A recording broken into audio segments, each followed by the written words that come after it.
Hello and welcome you all. So we are going to start with one more experiment. Basically in this video we are going to see two experiments. That is, one is strain gauge, this one I showed you in the introduction class, and one more is that we have the switch button. So you can see this is the switch, a normal switch we have here, and once I press you can see the user LED bulb is activated. Fine. So there is some kind of signal going on. Fine.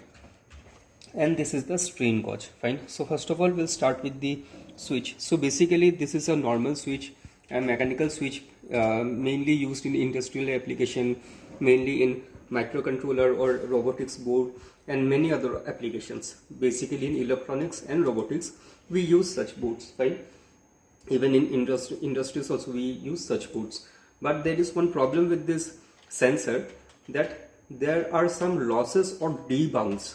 Fine. For example, we have a switch.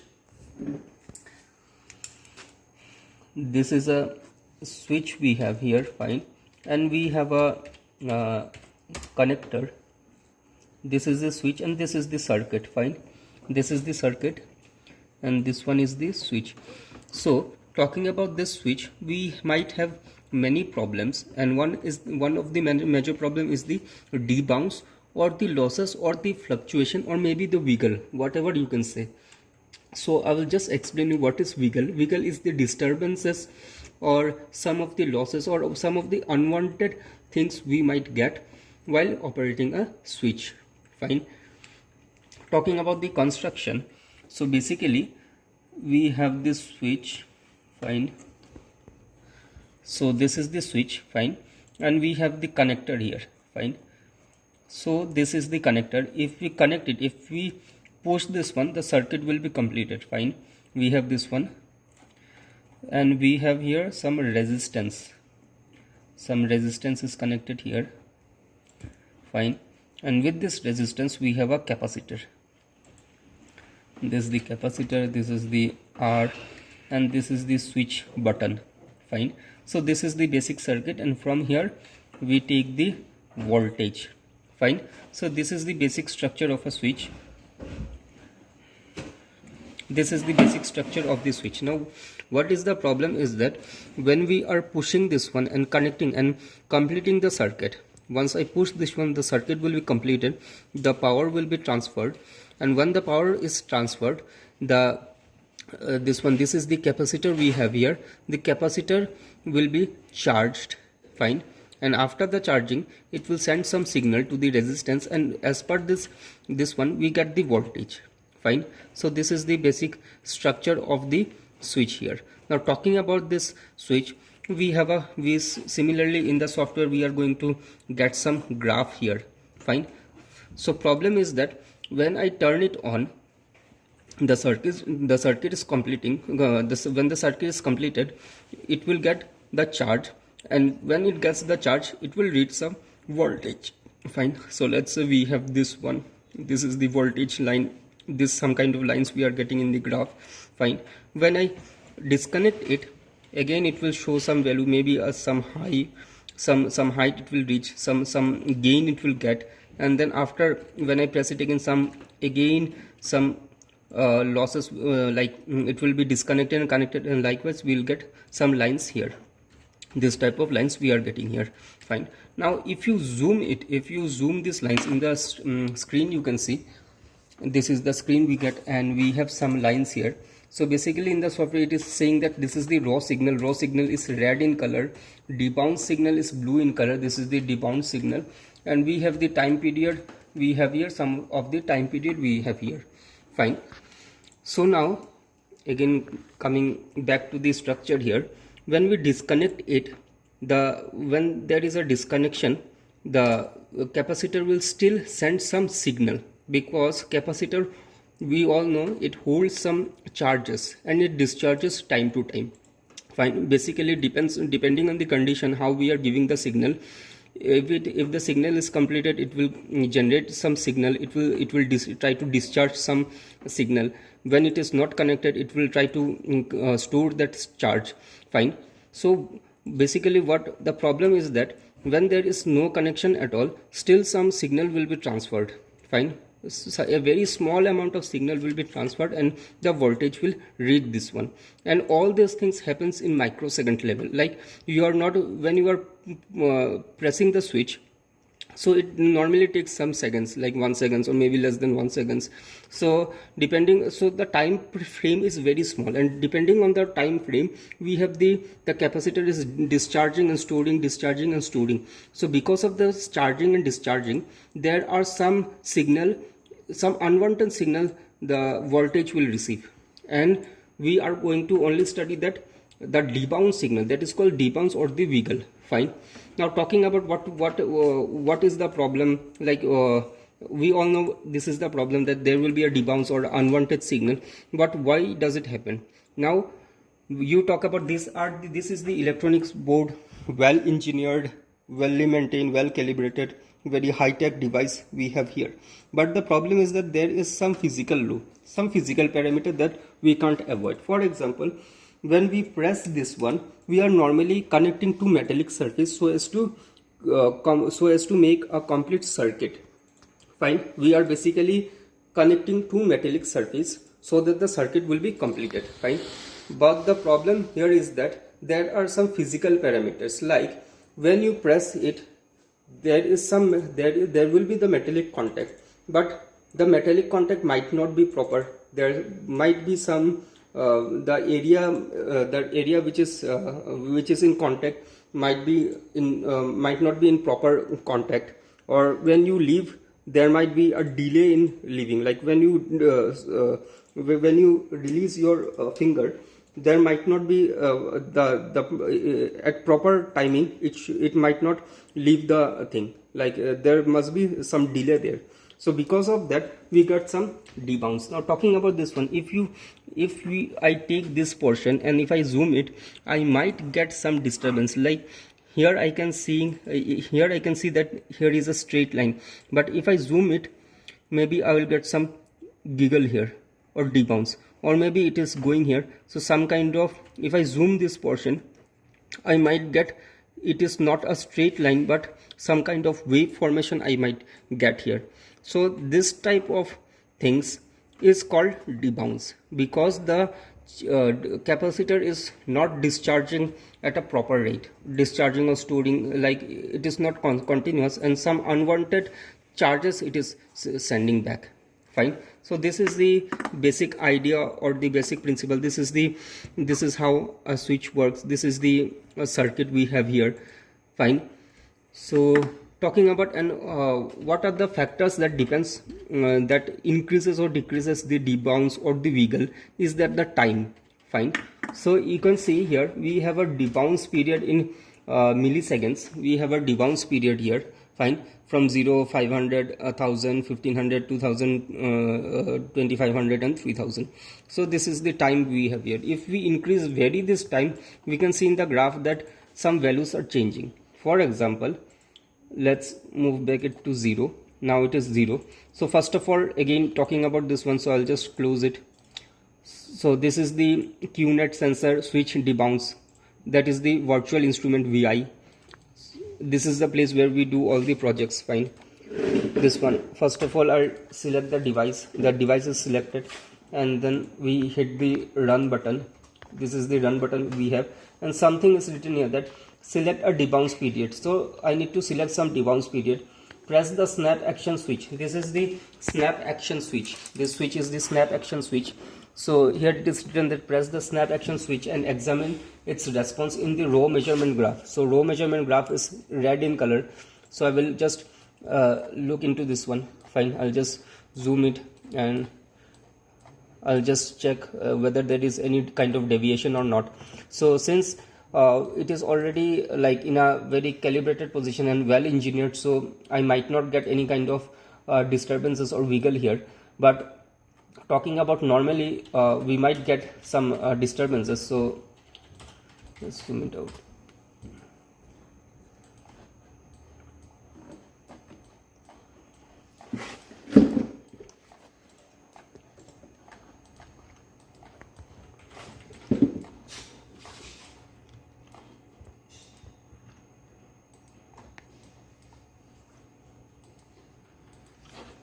just close it.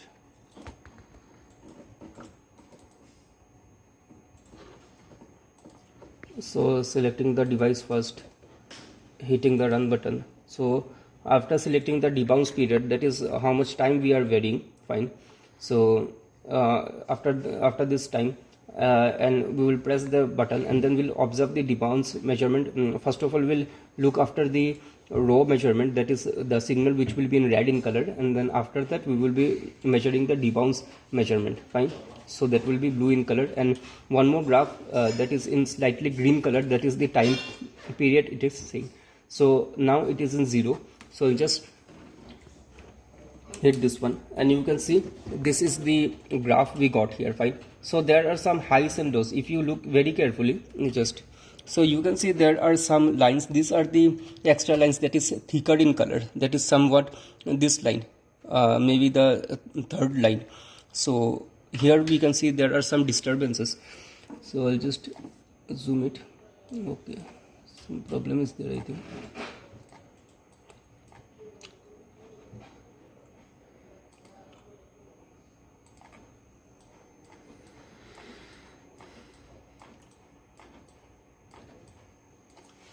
Okay, so fine. Now I'll just increase the time, maybe to 470 or 490, fine, and just give one more graph. Okay, some positive.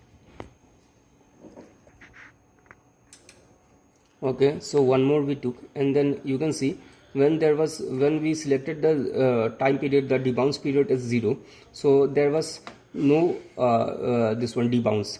So when we zoomed it into, so there was no line. Now we have a debounce period of 500.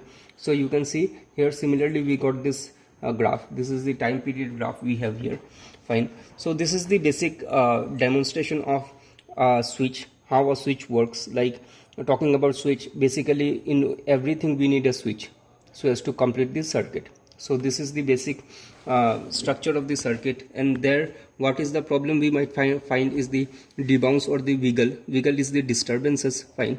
So we might not get what we are viewing in the screen, we might not get same as it is. If we go on checking each and every lines, each and every wave, so we might find there are excess signals, that the voltages that we are receiving in the output signal. So this is the basic idea of the switch debounce, fine. And today we are going to do one more experiment, that is this one, a strain gauge. So we will just look after the strain gauge now. So close it, fine. And this is the strain gauge VI. So opening it, fine. So talking about the strain gauge. Okay, talking about the strain gauge. So you might have seen some of the cars in your area, like some VVIP's cars, where over the card you have some jammers installed. So those jammers are made of heavy metals, fine. You might have also seen some of the military vehicles where you might find some radars installed, or you might have seen some normal cars where we have antenna, fine. So suppose any structure, any moving structure or stationary structure, maybe, so let's say moving structure, and we have some metallic structure or something. For example, a car, you have an antenna here, or maybe a military vehicle where we have a radar signal, like for radar we have the antenna, the radar installed, or maybe some of the cameras mounted over the car, fine, or maybe jammer over a car. So those are very heavy equipments installed over a car, and when you move this car, you might have, because since it's act as a cantilever beam, because we have fixed only the lower position, this lower position is fixed, and we have installed some metallic bar or something over that structure, fine. And if you move this structure, so you might have vibration here, fine. That's the normal condition. We have a moving vehicle, and over this I have installed this one, and I am moving this one. So since we have some elasticity, we have some vibration, the vehicle is moving, so there might be some deflection of this bar, because this bar is connected in a cantilever. This bar is like it's a cantilever bar, like almost a cantilever bar, fine. And because of that, when it is moving, so we'll have some deflection or vibration. So in this sensor we are going to check that how much is the limit of the vibration, how the vibration is occurring, we will check for the natural frequency. In the theory of machine lab, we have performed an experiment for natural frequency and vibration on a bar. So similarly to this, when we have a bar and it is moving, it is getting some external forces, so it will normally start vibrating. So we are going to only check for the vibration here. Fine. So talking about the sensor here, you can see, so this is the strain gauge we have here, and it is it's a type of cantilever beam. So one end is fixed and the other end is free to move, and we have some indicator, some scale we have here, that is the 1.50, minus 0.5 and 1. So this is the scale we have here, and the strain gauge is kept at the 0 position. Fine.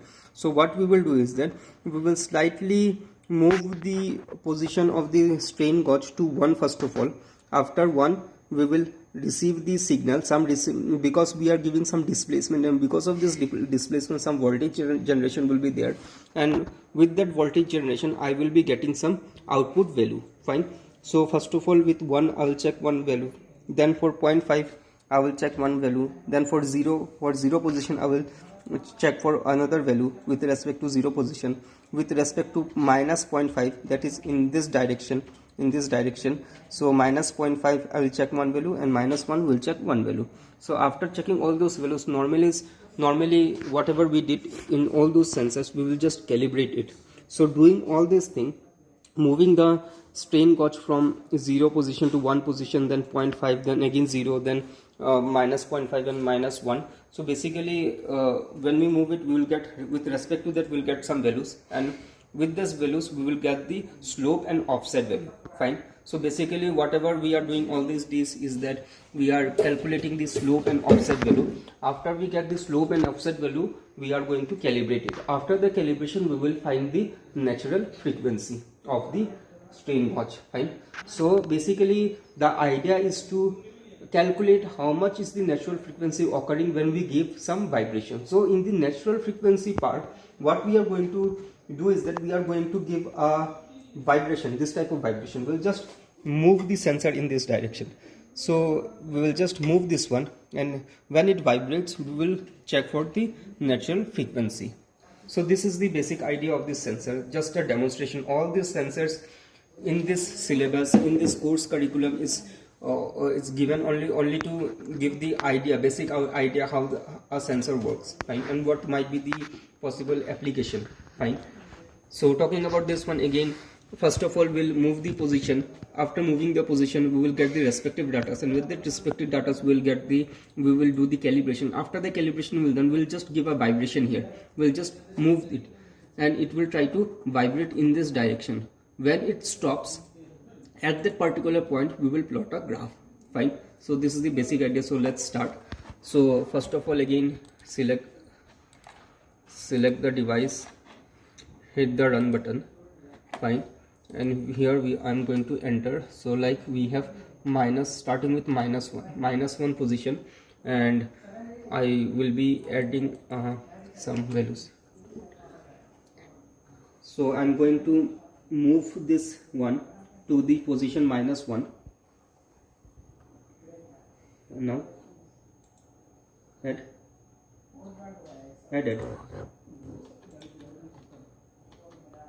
Okay, fine. So after that, minus 1 will go for 0.5. So minus 0.5, and with respect to that I'll be adding the values. So I'll give a deflection. Now 1.10 you can do it. No problem. Okay, no problem. And then for 0 position, so 0 is there, and for the 0 position it is already at the 0 position, and for the 0 position it is showing that 0.77. so 0.77. okay, enter 0 position.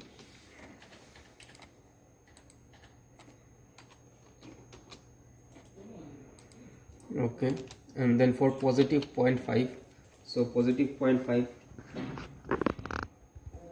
Yeah, now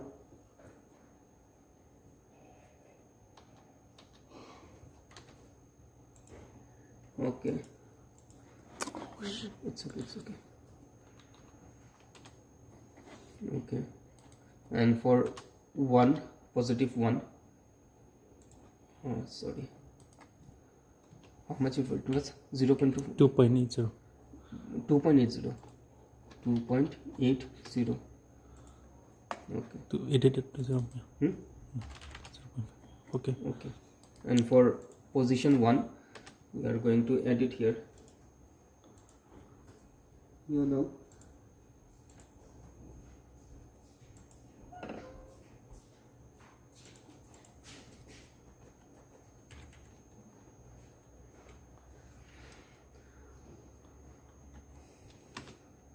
some problem is there. So you can see the graph here, that graph seems something different, so we might have made some mistake while putting the values, so we'll go for one more, no problem. So again for minus, okay, there is some problem. 2.62. so here we are going for -1, so it should be minus. The screen was recording minus. If I move in this direction, it was minus, so we have not entered minus. It should be minus here. Enter. It is coming straight line now, and it should be minus again, so it is straight line. Okay, so in the graph you can see in the output graph, the sensor reading graph, so you can see this blue colored line is the measured line, and the curve fit is what it should be. Naturally it should, what the result we should get. So you can see there are some deviation, no problem, we can try giving some other values, but since the sensor is too much sensitive in nature, so can't really get the exact one. It comes more and more we do practice, we will get the nearer value, fine. So in the output graph you can see that the blue lines and the red lines are almost merging together. There are some deviation here, you can see this is 1 point, it is deviating, this one is almost touching, this one is touching, and this one is touching. So the mid position is almost it's a little bit deviation we can see, so no problem. So we'll just note the value of the slope and the offset. Thus the slope is 0.268 slope, and the offset is minus 0.246. so normally what do we do is that we'll go for sensor calibration. In the sensor calibration we are going to put it, so here we have 0.268, and here we have minus 0.246. so we have this data we have already given, fine, and you can see this is the position bar we can have here, fine, and the calibrated output result we have here, so it is showing minus 0.04. it should be somewhat 0, but no problem. So basically it is reading the position at present, at which position this one is connected. So you can see in the screen, if I give a small deflection, it is reading the deflection, fine. So let's say at, okay, so now I am nearer to 0.5, you can see here. So if I bring this one to 0.5, this is the 0.5, so you can see here in the screen it is nearer to 0.5, fine. So basically we have calibrated. Now in whatever direction we move it, show you, in whatever direction we move it, suppose we are moving it to this one minus 0.5, so you can see in the screen, so it is minus 0.5, fine.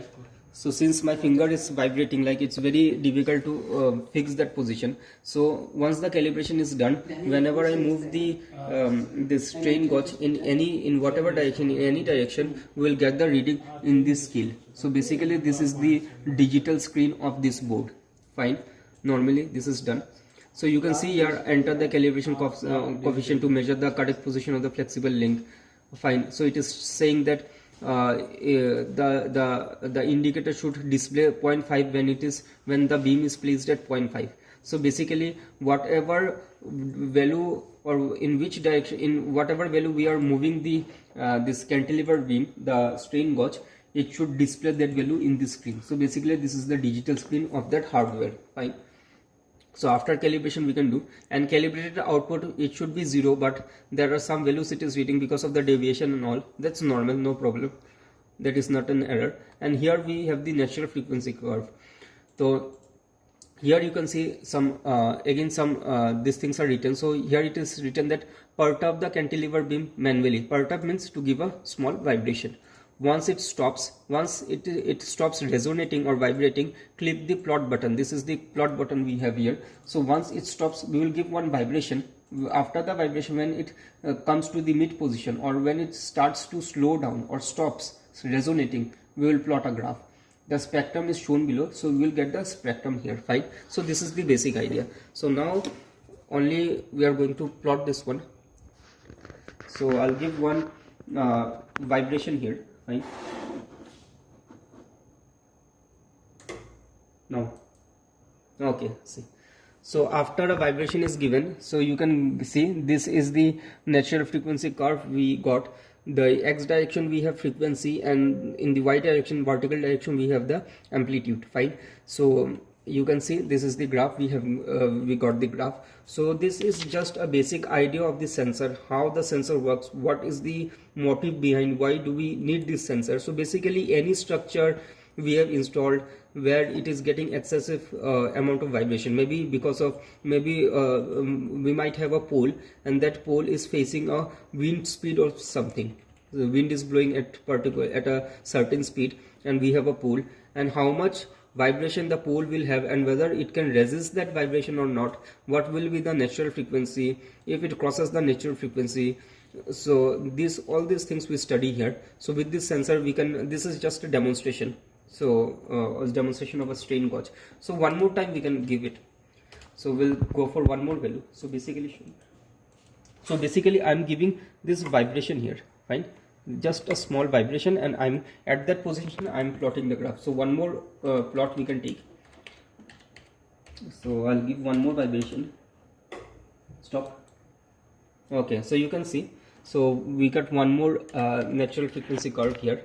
So that's all for today. This is just a basic idea how a strain gauge works, and what is the uses of a strain gauge. Basically also for a switch, this switch what I have shown here. So in the switch we might have some kind of debounce, that is the some kind of the capacitor might discharge at a undesired time. It might discharge some charge, and because of that undesired charge, undesired voltage signal will be received. So how does that work? Fine. So all these things. So we will be uploading the video in the classroom, and the manual will also be given for you, and just all these things. Fine.